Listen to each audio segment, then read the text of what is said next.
ಮಕ್ಕಳೇ, ನಾನು ಸಹನಾ, ನಿಮ್ಮ social science teacher. 10th standard exam ಏನೋ ಮುಗೀತು. ಮುಂದೆ ಏನು ಮಾಡೋದು? ಇದು ಒಂದು ದೊಡ್ಡ ಕ್ವೆಶ್ಚನ್, ಹೌದಾ ಅಲ್ವಾ? ನಿಮಗೆ ನೀವು ಹಾಕೊಳ್ಳೋಂಥ ಕ್ವೆಶ್ಚನ್, ನಿಮ್ಮ ಪೇರೆಂಟ್ಸ್ ಅಥವಾ ನಿಮ್ಮ ಫ್ರೆಂಡ್ಸ್ ಅಥವಾ ನೇಬರ್ಸ್, ರಿಲೇಟಿವ್ಸ್ ಎಲ್ಲರೂ ಕೇಳೋ ಅಂಥ ಒಂದು ಕ್ವೆಶ್ಚನ್. ಮುಂದೆ ಏನು ಮಾಡಬೇಕು ಅಂತ ಅಂದ್ಕೊಂಡಿದ್ದೀರಾ ಅಂತ. ಸೊ ಈಗ ನೋಡೋಣ ಏನೇನು ಆಪ್ಷನ್ಸ್ ಇದೆ, ಏನೇನು ಮಾಡ್ಬೋದು, ನಿಮ್ಗೇನು ಅನ್ನಿಸ್ತಾ ಇದೆ ಎಲ್ಲಾನು ಇವಾಗ ನೋಡ್ತಾ ಹೋಗೋಣ. ಓಕೆನಾ ಮಕ್ಕಳೇ? Yes. So confused after 10th? What's this before choosing your career? So ಯಾರಿಗೆಲ್ಲ ಇಲ್ಲ ನಾನು ಇವತ್ತು ಏನು ಮಾಡಬೇಕು, ನನ್ನ ಕರಿಯರ್ ನಾನು ಡಿಸೈಡ್ ಮಾಡಿಬಿಡಬೇಕು ಅಂತ ಅನಿಸುತ್ತೋ ಡೆಫಿನೆಟ್ಲಿ ಈ ಒಂದು ವಿಡಿಯೋನ ಕೊನೆ ತನಕ ನೋಡಿ. ಓಕೆನಾ? ಸೊ 10ನೇ ತರಗತಿಯ ನಂತರ ಸಿಕ್ಕಾಪಟ್ಟೆ ಗೊಂದಲ ಇರುತ್ತೆ, ಏನು ಮಾಡಬೇಕು ಅಂತ. ಸೊ ಹಾಗಾಗಿ ಹೇಳ್ತಾ ಇರೋದು, ಈ ಒಂದು ವಿಡಿಯೋ ಏನಿದೆ ಇದನ್ನು ಕೊನೆ ತನಕ ನೋಡಿ ಆ್ಯಂಡ್ ನೀವು ಏನು ಮಾಡಬೇಕು ಅನ್ನೋದನ್ನು ಆಯ್ಕೆ ಮಾಡ್ಕೊಳ್ಳಿ. ಎಸ್ ಮಕ್ಕಳೇ, so here is the question. ಸೈನ್ಸಾ, ಕಾಮರ್ಸಾ, ಆರ್ಟ್ಸಾ, ಅಥವಾ ಇವ್ ಮೂರು ಅಲ್ಲ ಡಿಪ್ಲೊಮೋನಾ? ಸುಮಾರು ಆಪ್ಷನ್ಸ್ ಇದೆ, ಹೌದಾ ಅಲ್ವಾ? ಸೊ ಏನು ಮಾಡಬೇಕು ಅಂತ ಅಂದ್ಕೊಂಡಿದ್ರೆ ನನಗೆ ಕಮೆಂಟ್ ಸೆಕ್ಷನಲ್ಲಿ ತಿಳಿಸಿ ಬೇಗ. ಸೈನ್ಸಾ, ಕಾಮರ್ಸಾ, ಆರ್ಟ್ಸಾ ಅಂತ ತಿಳಿಸಿದ್ರಾ? ಆಲ್ರೆಡಿ ಯಾರ್ಯಾರೆಲ್ಲ ಡಿಸೈಡ್ ಮಾಡಿದ್ರೋ ಅವ್ರನ್ನ ಕೇಳ್ತಾ ಇರೋದು. ಯಾರ್ಯಾರೆಲ್ಲ ಡಿಸೈಡ್ ಮಾಡಿಲ್ವೋ ಡೆಫಿನೆಟ್ಲಿ ನನಗೆ ಗೊತ್ತು ಈ ಒಂದು ವಿಡಿಯೋ ಆದಮೇಲೆ ನೀವು ಡಿಸೈಡ್ ಮಾಡಿಬಿಡ್ತೀರಾ ಅಂತ. ಎಸ್, ಕಮೆಂಟ್ ಸೆಕ್ಷನಲ್ಲಿ ತಿಳಿಸಿದ್ರಾ? ಆ್ಯಂಡ್ ನನಗೆ ಒಂದು ಹೇಳಿ, ಯಾರ್ಯಾರೆಲ್ಲ ಕಮೆಂಟ್ ಸೆಕ್ಷನಲ್ಲಿ ಸೈನ್ಸ್ ಅಥವಾ ಆರ್ಟ್ಸ್ ಅಥವಾ ಕಾಮರ್ಸ್ ಅಂತ ಹಾಕಿದಿರೋ, ಇದು ನನ್ನ ಫ್ರೆಂಡ್ ಮಾಡ್ತಾ ಇದ್ದಾನೆ ಅದಕ್ಕೆ ನಾನು ಮಾಡ್ತೀನಿ ಅನ್ನೋ ಒಂದು ಕಾರಣಕ್ಕೆ, ಅಥವಾ ಪೇರೆಂಟ್ಸ್ ಪ್ರೆಷರ್ಗ, ಇಲ್ಲ ಸೈನ್ಸೇ ತಗೋ ನೀನು ಡಾಕ್ಟ್ರೇ ಆಗಬೇಕು ಅಂತ ಹೇಳ್ತಾ ಇದ್ದೀರಾ, ಅಥವಾ ಕಾಮರ್ಸ್ ತಗೋ ನೀನು CA ಮಾಡಬೇಕು ಅಂತ ಪ್ರೆಷರ್ ಏನಾದರೂ ಇದೆಯಾ, ಅಥವಾ ಸೈನ್ಸ್ ಅಂದರೆ ಒಂಥರ ಗ್ರೇಟ್ ಅಪ್ಪ, ಸೈನ್ಸ್ ತೊಗೋತಾ ಇದೆಯಾ, PCMB ತೊಗೋತಾ ಇದೆಯಾ ಅಂತಂದರೆ ಏನೋ ಒಂಥರ ಗ್ರೇಟ್ ಅದು, ಅದಕ್ಕೆ ನಾನು ಸೈನ್ಸ್ ತೊಗೋತಾ ಇದ್ದೀನಿ, ಅದಕ್ಕೆ ನಾನು PCMBನೇ ತೊಗೋತಾ ಇದ್ದೀನಿ ಅನ್ನೋ ಒಂದು ಮೈಂಡ್ ಸೆಟ್ಗೋಸ್ಕರನ. ನನಗೇನು ಹೇಳೋ ಅವಶ್ಯಕತೆ ಇಲ್ಲ, ನಿಮ್ಮನ್ನು ನೀವು ಪ್ರಶ್ನೆ ಮಾಡ್ಕೊಳ್ಳಿ, ನಿಮಗೆ ನೀವು ಸಮಾಧಾನ ಹೇಳ್ಕೊಳ್ಳಿ. ಯಾಕೆ ನಿಮ್ಗೆ ನಿಜವಾಗ್ಲೂ ಇಷ್ಟ ಇದೆಯಾ, ಅಥವಾ ಈ ಒಂದು ಕ್ರೈಟೀರಿಯಾದ ಮೇಲೆ ತಗೋತಾ ಇದ್ದೀರಾ? ಕ್ವೆಶ್ಚನ್ ಹಾಕ್ಕೊಂಡ್ರೆ ನಿಮಗೆ ನೀವು, ಆ್ಯಂಡ್ ಆನ್ಸರ್ ಏನು ಅಂತ ಸಿಕ್ಕಿದ್ರೆ ವೆಲ್ ಆ್ಯಂಡ್ ಗುಡ್. ಈಗ ನೋಡಿ ಮಕ್ಕಳೇ, ನಾನು ಆಲ್ರೆಡಿ ಹೇಳಿದೆ ಅಲ್ಲ, ಸೈನ್ಸ್ ಅಂದಿದ ತಕ್ಷಣ ಏನೋ ಒಂಥರ ರೆಸ್ಪೆಕ್ಟು, ಸೈನ್ಸ್ ಮಾಡ್ತಾ ಇದ್ದಾರೆ ಅಂದ್ರೆ ಒಂದು ಹವಾ ಅದು ಅನ್ನೋ ಲೆಕ್ಕಾಚಾರದಲ್ಲಿದ್ದರೆ ದಯವಿಟ್ಟು ಅದನ್ನು ಬಿಟ್ಬಿಡಿ. ಅದು ಒಂದು ಕಾಲದಲ್ಲಿತ್ತು, ಈಗಂತೂ ಡೆಫಿನೆಟ್ಲಿ ಅಲ್ಲ ಮಕ್ಕಳೇ. There is no best stream, ಅತ್ಯುತ್ತಮ ಸ್ಟ್ರೀಮ್ ಅಂತ ಏನೂ ಇಲ್ಲ. ನೀವು ತಗೊಳ್ಳೋ ಸ್ಟ್ರೀಮೇ ಬೆಸ್ಟ್ ಸ್ಟ್ರೀಮ್ ಅಂತ ಯಾವುದೂ ಇಲ್ಲ. ದಯವಿಟ್ಟು ಇದನ್ನು ಅರ್ಥ ಮಾಡ್ಕೊಳ್ಳಿ, ಆಯಿತಾ? Every stream has toppers, definitely. ಸೈನ್ಸಲ್ಲಿ ಟಾಪರ್ಸ್ ಇದ್ದಾರೆ, ಕಾಮರ್ಸಲ್ಲಿ ಟಾಪರ್ಸ್ ಇದ್ದಾರೆ, ಆರ್ಟ್ಸಲ್ಲಿ ಟಾಪರ್ಸ್ ಇದ್ದಾರೆ, ಡಿಪ್ಲೊಮಾಲಿ ಟಾಪರ್ಸ್ ಇದ್ದಾರೆ, ಎಲ್ಲ ಕಡೆ ಟಾಪರ್ಸ್ ಇದ್ದಾರೆ. ಬರೀ ಒಂದು ಸ್ಟ್ರೀಮ್ ತೊಗೊಂಡವ್ರು ಮಾತ್ರ ಅದರಲ್ಲಿ ಮಾತ್ರ ಟಾಪರ್ಸ್ ಇದ್ದಾರೆ ಅಂತ ಎಲ್ಲೂ ನಾವು ನೋಡಿಲ್ಲ, ಹೌದಾ ಅಲ್ವಾ? Every stream has high paying careers. Doctor, ಒಬ್ಬ CA ಚಾರ್ಟರ್ಡ್ ಅಕೌಂಟೆಂಟ್ಗೆ ಎಷ್ಟು ಕೊಡ್ತಾರೆ, ಡಾಕ್ಟರ್ಗೆ ಎಷ್ಟು ಕೊಡ್ತಾರೆ? ನೀನು ಆರ್ಟ್ಸ್ ಮಾಡಿ ಲಾಯರ್ ಆದರೆ, ಒಂದು ಒಳ್ಳೆ ಅಡ್ವೊಕೇಟ್ ಆದರೆ ಎಷ್ಟು ಸಂಪಾದನೆ ಮಾಡ್ಬೋದು? ಸೊ ಎಲ್ಲ ಕರಿಯರಲ್ಲೂ ದುಡ್ಡನ್ನ ಸಂಪಾದನೆ ಮಾಡೋ ಒಂದು ಲಕ್ಷಣಗಳಿದೆ, ಜಾಸ್ತಿ ದುಡ್ಡನ್ನ ಸಂಪಾದನೆ ಮಾಡುವಂಥ ಲಕ್ಷಣಗಳಿದೆ. ಇಟ್ ಈಸ್ ಜಸ್ಟ್ ದ್ಯಾಟ್ ನೀನು ಹೇಗೆ ತಗೋತಾ ಇದೆಯಾ, ನೀನು ಹೇಗೆ ಓದ್ತಾ ಇದೆಯಾ, ನೀನೆಷ್ಟು ಸ್ಕಿಲ್ಫುಲ್ ಆಗಿದೆಯಾ, ನೀನೆಷ್ಟು ಹಾರ್ಡ್ ವರ್ಕ್ ಮಾಡ್ತಾ ಇದೆಯಾ ಅನ್ನೋದ್ರ ಮೇಲೆ ಮಾತ್ರ ಡಿಪೆಂಡ್ ಆಗಿದೆ. ನಾನು ಡಾಕ್ಟ್ರು ಓದಿದ್ರೇ ನಾನು ಕೋಟ್ಯಾನುಗಟ್ಟಲೆ ಸಂಪಾದನೆ ಮಾಡ್ಬೋದು, ಲೈಫಲ್ಲಿ ಸೆಟ್ಲ್ ಆಗ್ತೀನಿ, ಅದೆಲ್ಲ ಸುಳ್ಳು. Unless and until you are interested, ನಿಮ್ಗದಿಷ್ಟ ಅನ್ನೋ ಒಂದು ವಿಷಯ ಬಿಟ್ಟು ಇನ್ನೆಲ್ಲನೂ ತಪ್ಪೆ, ಆಯಿತಾ? ಸೊ ಎಲ್ಲ ಕರಿಯರ್ಸಲ್ಲೂ ಹೈಯೆಸ್ಟ್ ಪೇಮೆಂಟ್ಸ್ನ ನಾವು ನೋಡ್ಬೋದು, ಆ್ಯಂಡ್ ಎಲ್ಲ ಒಂದು ಸ್ಟ್ರೀಮ್ಗಳಲ್ಲೂ ಟಾಪರ್ಸ್ನ ನಾವು ನೋಡಬಹುದು. ಸೊ ಫಸ್ಟ್ ನಿಮ್ಮನ್ನು ನೀವು ಕೇಳ್ಕೊಳ್ಳಿ, first ask yourself, what subjects do you enjoy? ಈಗ 10th ಸ್ಟ್ಯಾಂಡರ್ಡಲ್ಲಿ ಎಲ್ಲ ಸಬ್ಜೆಕ್ಟ್ಸ್ ಓದಿದ್ದೀರಾ, ನೀವು PUCಗೋ ಡಿಪ್ಲೊಮಾಗೋ ಹೋದರೆ ಸ್ವಲ್ಪ ಕಮ್ಮಿ ಸಬ್ಜೆಕ್ಟ್ಸ್ ಆಗುತ್ತೆ. ಸೊ ಇವಾಗ ಎಲ್ಲ ಒಂದು 6 ಸಬ್ಜೆಕ್ಟ್ಸ್ ಓದಿದ್ದೀರಾ ನೀವು. ಸೊ ಈ 6 ಸಬ್ಜೆಕ್ಟ್ಸಲ್ಲಿ ನಿಮ್ಗೆ ಏನು ಇಷ್ಟ? ಸೈನ್ಸಾ, ಮ್ಯಾಥ್ಸಾ, ಸೋಷಿಯಲಾ, ಅಥವಾ ಲ್ಯಾಂಗ್ವೇಜಸ್ ಇಷ್ಟನಾ? ಕನ್ನಡ, ಇಂಗ್ಲೀಷ್, ಹಿಂದಿ ಇದೆಲ್ಲ ಇಷ್ಟನಾ? ಸೊ ಇದರ ಒಂದು ಅರಿವು ನಿಮ್ಗೆ ಇರಬೇಕು. So what subject you enjoy the most? What do I understand easily? ಯಾವ್ದು ನಿಮ್ಗೆ ಈಸಿಯಾಗಿ ಅರ್ಥ ಆಗುತ್ತೆ, ಯಾವ ಸಬ್ಜೆಕ್ಟ್ ನಿಮಗೆ ಸುಲಭವಾಗಿ ಒಳಗಡೆ ಹೋಗುತ್ತೆ. ಯಾವಾಗ ಒಳಗಡೆ ಹೋಗುತ್ತೆ ಗೊತ್ತಾ ಸುಲಭವಾಗಿ? When you are interested in it, when you are enjoying it, when you are liking it. Okay, so ನನಗೆ growing up it was science. ಆಯಿತಾ, ಆ್ಯಕ್ಚುಲಿ ಸೈನ್ಸ್ ನನಗೆ ಯಾರೂ ಪ್ರೆಷರ್ ಮಾಡಲಿಲ್ಲ, ಪೇರೆಂಟ್ಸ್ ಪ್ರೆಷರ್ ಏನೂ ಇರಲಿಲ್ಲ. ನನಗೆ ನಿಜವಾಗ್ಲೂ ಸೈನ್ಸ್ ಅಂದರೆ ಇಷ್ಟ ಆಯಿತು. ಅದರಲ್ಲೂ ನನ್ನ ಪ್ಲ್ಯಾನ್ಸ್ ಬಗ್ಗೆ ಓದಬೇಕು ಅಂತಂದರೆ ನಂಗೆ ತುಂಬ ಇಷ್ಟ ಆಯಿತು. ಸೊ ಅದಕ್ಕೆ ನನ್ನ ಕರಿಯರ್ ನಾನು ಅದ್ರ ಮೇಲೆ ಫೋಕಸ್ ಮಾಡಿದೆ. ಆಯಿತಾ, so it's the same way ನಿಮಗೂ ಕೂಡ.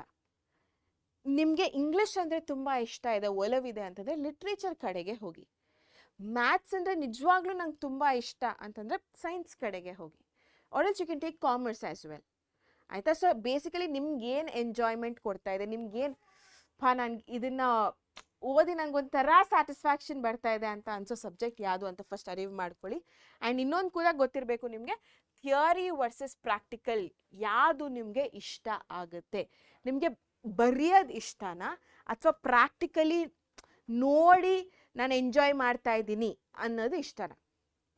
ಓಕೆ, ಸೊ ಪ್ರಾಕ್ಟಿಕಲ್ಸ್ ಅಂತ ಅಂದ ತಕ್ಷಣ ಇವಾಗ ಕಂಪ್ಯೂಟರ್ ಕ್ಲಾಸ್ಗೆ ಹೋಗ್ತೀರಾ, ಸೊ ಅಲ್ಲಿ ನೀವು ಏನೇನೋ ಮಾಡ್ತೀರಾ, ಸೊ ನಿಮ್ಗೆ ಅದು ನೋಡ್ತಾ ಇದ್ದೀರಾ ಆ್ಯಂಡ್ ಅದ್ರ ರಿಸಲ್ಟ್ಸ್ ಆಟೋಮ್ಯಾಟಿಕ್ಕಾಗಿ ಬರ್ತಾ ಇದೆ. ಸೊ ನಿಮ್ಗೆ ಅದು ಎಂಜಾಯ್ ಮಾಡ್ತಾ ಇದ್ದೀರಾ ಪ್ರಾಕ್ಟಿಕಲ್ಸ್.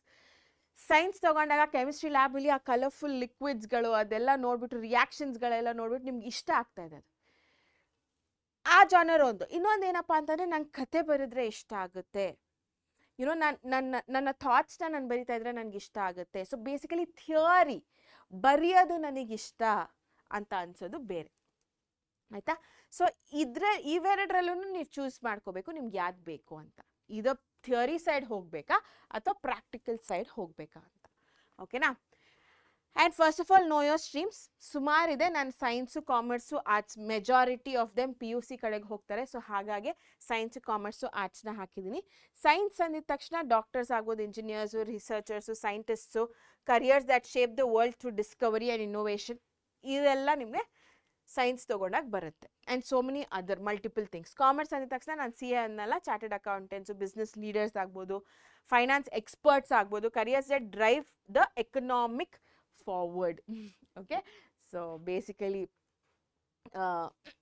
ಏನಂತಾರೆ, ದುಡ್ಡಿನ ಒಂದು ವಿಚಾರ ಅಂತ ಅಂದಾಗ commerce is the best thing. ಆಯಿತಾ, ಆರ್ಟ್ಸ್ ಅಂದಿದ ತಕ್ಷಣ lawyers, IAS officers, psychologist, designers, ಆಯಿತಾ, ಇವರೆಲ್ಲ ಬರ್ತಾರೆ. Careers that influence society, culture and also governance. ಆಯಿತಾ, ಸೊ ಇದೆಲ್ಲ ನಿಮಗೆ ಆರ್ಟ್ಸ್ ಕೆಳಗಡೆ ಬರುತ್ತೆ. So these are some of the options, ನೀವು ಯಾವ ಸ್ಟ್ರೀಮ್ ತೊಗೊಂಡ್ರೆ ಏನು ಮಾಡಬಹುದು ಅಂತ. ಆಯಿತಾ, don't choose for PUC, choose for your future. Okay, PUCಗೆ ಫಸ್ಟು ಸೈನ್ಸ್ ತೊಗೊಂಡ್ಬಿಡೋಣ. ಸೈನ್ಸ್ ತೊಗೊಂಡಾದ್ಮೇಲೆ ನನಗೆ BCom ಮಾಡಬೇಕು ಅಂತ ಅನ್ಸಿದ್ರೆ ಅವಾಗ ಮಾಡೋಣ, ಅಥವಾ BCA ಮಾಡಬೇಕಂತ ಅನ್ಸಿದ್ರೆ ಮಾಡೋಣ, ಇಂಜಿನಿಯರಿಂಗ್ ಮಾಡಬೇಕಂತ ಅನ್ಸಿದ್ರೆ ಮಾಡೋಣ. ಸೊ ಆ ಥರ ಇಟ್ಕೋಬೇಡಿ ಮಕ್ಕಳೇ. ಇವಾಗ ಸದ್ಯಕ್ಕೆ ಸೈನ್ಸ್ ತೊಗೊಂಡ್ಬಿಡೋಣ, ಆಮೇಲೆ ನೋಡ್ಕೊಳ್ಳೋಣ, ಆ ಮೈಂಡ್ಸೆಟ್ನ ಬಿಟ್ಬಿಡಿ. ಫ್ಯೂಚರಲ್ಲಿ what do you want you to be, ಆಯಿತಾ, ಅದು ಇಂಪಾರ್ಟೆಂಟ್ ಆಗುತ್ತೆ. ನಾನು ನನ್ನನ್ನು ಒಬ್ಬ ಟೀಚರಾಗಿ ನೋಡ್ಕೋಬೇಕು ನೆಕ್ಸ್ಟ್ 5-10 ಇಯರ್ಸಲ್ಲಿ. ನಾನು ನನ್ನನ್ನು ಒಬ್ಬ ಡಾಕ್ಟರಾಗಿ ನೋಡ್ಕೋಬೇಕು ನೆಕ್ಸ್ಟ್ 5-10 ಇಯರ್ಸಲ್ಲಿ. ನಾನು ನನ್ನನ್ನು ಒಬ್ಬ ಲಾಯರ್ ಆಗಿ ನೋಡ್ಕೋಬೇಕು. ಯುನೋ, ಈ ಥರ ಅಂದ್ಕೊಂಡು then you choose your career. ಆಯಿತಾ, ಸೊ ನೆಕ್ಸ್ಟ್ 5-10 ಇಯರ್ಸಲ್ಲಿ ನೀವು ಏನು ಆಗಬೇಕು ಅಂತ ಅಂದ್ಕೊಂಡು ಅದ್ರ ಪ್ರಕಾರ ನಿಮ್ಮ PUC ಒಂದು ಸ್ಟ್ರೀಮ್ ಏನಿದೆ ಅದನ್ನು ಆಯ್ಕೆ ಮಾಡ್ಕೊಳ್ಳಿ. ಭವಿಷ್ಯದಲ್ಲಿ ನಾನು ಇದಾಗಬೇಕು ಅಂತ ಅಂದ್ಕೊಂಡು ನೀವು ನಿಮ್ಮ ಸ್ಟ್ರೀಮ್ನ ಚೂಸ್ ಮಾಡೋದು ಉತ್ತಮ. ಆಯಿತಾ, so thinking long term is the first step to making a smart career decision. ಅದು ತುಂಬ ತುಂಬ important, one of the major points ನಿಮ್ಮ ಕರಿಯರ್ ಗೈಡೆನ್ಸಲ್ಲಿ ನಾನು ಹೇಳಬಹುದು. ಫ್ಯೂಚರಲ್ಲಿ ನೀವೇನಾಗಬೇಕು ಅಂತ ಅಂದ್ಕೊಂಡಿದ್ರೆ ಅದು ಇಲ್ಲಿಂದನೇ ಸ್ಟಾರ್ಟ್ ಆಗುತ್ತೆ. ಬಿಕಾಸ್ ಸ್ಕೂಲಲ್ಲಿ ನಿಮಗೆ ಆಪ್ಷನ್ಸ್ ಇಲ್ಲ, ಇವಾಗ ನೀವು ಆಪ್ಷನ್ ತೊಗೋಬೋದು. ಅದು ನಿಮ್ಮ ಕೈಯಲ್ಲಿದೆ, ನೀವೇ ಡಿಸೈಡ್ ಮಾಡಬೇಕು. Okay, so mistakes to avoid, ಯಾವ ತಪ್ಪುಗಳನ್ನು ತಪ್ಪಿಸ್ಬೇಕು ನೀವು? Following friends blindly. Best friend ಹೋಗ್ತಾ ಇದ್ದಾರೆ, ಆ ಕಾಲೇಜ್ಗೆ ಹೋಗ್ತಾ ಇದ್ದಾರೆ, ಆ ಒಂದು ಸ್ಟ್ರೀಮ್ನ ತೊಗೋತಾ ಇದ್ದಾರೆ, ಸೊ ನಾನು ಅದಕ್ಕೆ ಹೋಗ್ತೀನಿ. ಬೇಡ ಮಕ್ಕಳೇ, ನಿಮ್ಮ ಲೈಫ್ ನೀವೇ ಸಾರ್ಟ್ ಔಟ್ ಮಾಡ್ಕೋಬೇಕು ನಿಮ್ಮ ಲೈಫ್ನ. ಆಯಿತಾ, ಚೂಸಿಂಗ್ ಔಟ್ ಆಫ್ ಫಿಯರ್, ಭಯ, ನನಗೆ ಪ್ರೆಷರ್ ಆಗ್ತಾ ಇದೆ, ನನಗೆ ತೊಗೊಳ್ಳಿಲ್ಲ ಅಂದರೆ ಮನೇಲಿ ಬೈತಾರೆ, ತೊಗೊಳ್ಳಿಲ್ಲ ಅಂದರೆ ಏನೋ ಒಂಥರ ಅವಮಾನ ಥರ ಆಗುತ್ತೆ ನನಗೆ, ಸೊ ಈ ಥರದ್ದೆಲ್ಲ ಬಿಟ್ಬಿಡಿ. ಆಯಿತಾ, ನಿಮ್ಗೆ ಏನು ಇಂಟ್ರೆಸ್ಟ್ ಇದೆಯೋ ಅದನ್ನೇ ಮಾಡಿ. Ignoring your strengths. ಆಯಿತಾ, ಸೊ ನಾನು ಹೇಳ್ದೆ ಅಲ್ಲ, ನಿಮ್ಗೆ ಹಿಂದಿ ಭಾಷೆಯಲ್ಲಿ ತುಂಬ ಆಸಕ್ತಿ ಇದೆ, ಬಟ್ ಎಲ್ಲರೂ ಸೈನ್ಸ್ ತಗೋ ಅಂತ ಅನ್ಕೋತಾರೆ. ಬಟ್ ನಿಮ್ಮ ಸ್ಟ್ರೆಂತ್ ಬಂದ್ಬಿಟ್ಟು Hindi. So go for it, ಆಯಿತಾ? ಅದಾದಮೇಲೆ thinking one stream is equal to success. ನಾನು ಅದೇ ಹೇಳ್ದಲ್ಲ, ನಾನು ಓಪನ್ ಆಗೇ ಹೇಳ್ತೀನಿ, ಸುಮಾರು ಜನಕ್ಕೆ ಇರೋದೇ ಅದು, ಸೈನ್ಸ್ ತೊಗೊಂಡ್ರೇ ನಮಗೆ ಸಕ್ಸಸ್ಸು ಅಂತ. It is not like that. ಅದ್ರ ಎಲ್ಲ ಫೀಲ್ಡ್ಸ್ದು ಅದರದ್ದೇ ಆದಂಥ ಒಂದು ಮಹತ್ವ ಇದೆ.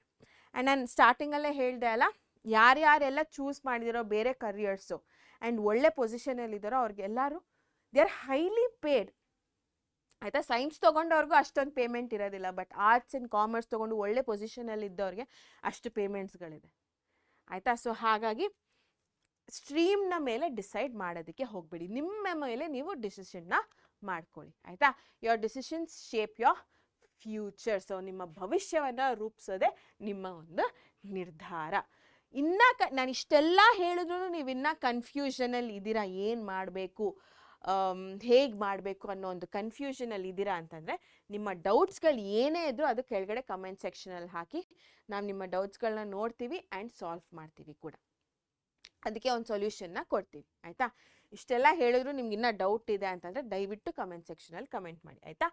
ಆ್ಯಂಡ್ ಈ ಥರದ್ದೇ ಇನ್ನೂ ಗೈಡೆನ್ಸ್ ಬೇಕು, ಬಿಕಾಸ್ 10th ಸ್ಟ್ಯಾಂಡರ್ಡ್ ಆಗಿದ ತಕ್ಷಣ ಮುಗೀತಪ್ಪ ಅಂತ ಅನ್ಸಬ್ಸ್ಕ್ರೈಬ್ ಮಾಡಿಬಿಟ್ಟಿದ್ರೆ ದಯವಿಟ್ಟು ಮಾಡೋದಕ್ಕೆ ಹೋಗಬೇಡಿ. ಈ ಥರ ವೀಡಿಯೋಸ್ ಇನ್ನೂ ಮಲ್ಟಿಪಲ್ ವೀಡಿಯೋಸ್ ಬರ್ತಾ ಹೋಗುತ್ತೆ ನಿಮ್ಮ ಕರಿಯರ್ ಗೈಡೆನ್ಸ್ಗೆ. ಸೊ ಹಾಗಾಗಿ ಇನ್ನೂ ಸಬ್ಸ್ಕ್ರೈಬ್ ಆಗಿಲ್ಲ ಅಂತಂದರೆ ಸಬ್ಸ್ಕ್ರೈಬ್ ಆಗಿ, and wait for more such videos, ಆಯ್ತಾ ಮಕ್ಕಳೇ? So get regular tips, career advice and SSLC guidance to build your future ನಮ್ಮ ಒಂದು ಚಾನೆಲ್ ಕಡೆಯಿಂದ, ಆಯಿತಾ? ಸೊ ಆನ್ ದ್ಯಾಟ್ ನೋಟ್ ನನಗೆ ಅನಿಸ್ತಾ ಇದೆ ಇವಾಗ ನೀವು ಕಾನ್ಫಿಡೆಂಟ್ ಆಗಿದ್ದೀರಾ, ನಿಮ್ಮನ್ನು ನೀವು ನಂಬಬೇಕು, ನಿಮ್ಗೇನು ಇಷ್ಟನೋ ಅದನ್ನು ತೊಗೋಬೇಕು, ನಿಮ್ಗೆ ಯಾವ್ದ್ರ ಮೇಲೆ ಆಸಕ್ತಿ ಇದೆಯೋ ಅದನ್ನು ನೀವು you will have to take it forward. ಫ್ಯೂಚರಲ್ಲಿ ನೀವು ಏನಾಗಬೇಕು ಅನ್ನೋ ಕ್ಲಾರಿಟಿ ನಿಮ್ಗೆ ಇವಾಗಲೇ ಬರಬೇಕು, ಅದ್ರ ಪ್ರಕಾರ ನೀವು ಓದ್ತಾ ಹೋಗಬೇಕು. ಸೊ ಈ ಒಂದು ಕ್ಲಾರಿಟಿ ನಿಮಗೆ ಸಿಕ್ಕಿದೆ ಅಂತ ಅನ್ಕೊತಾ ಇದ್ದೀನಿ. Yes, on that note signing off Sahana, take care, bye.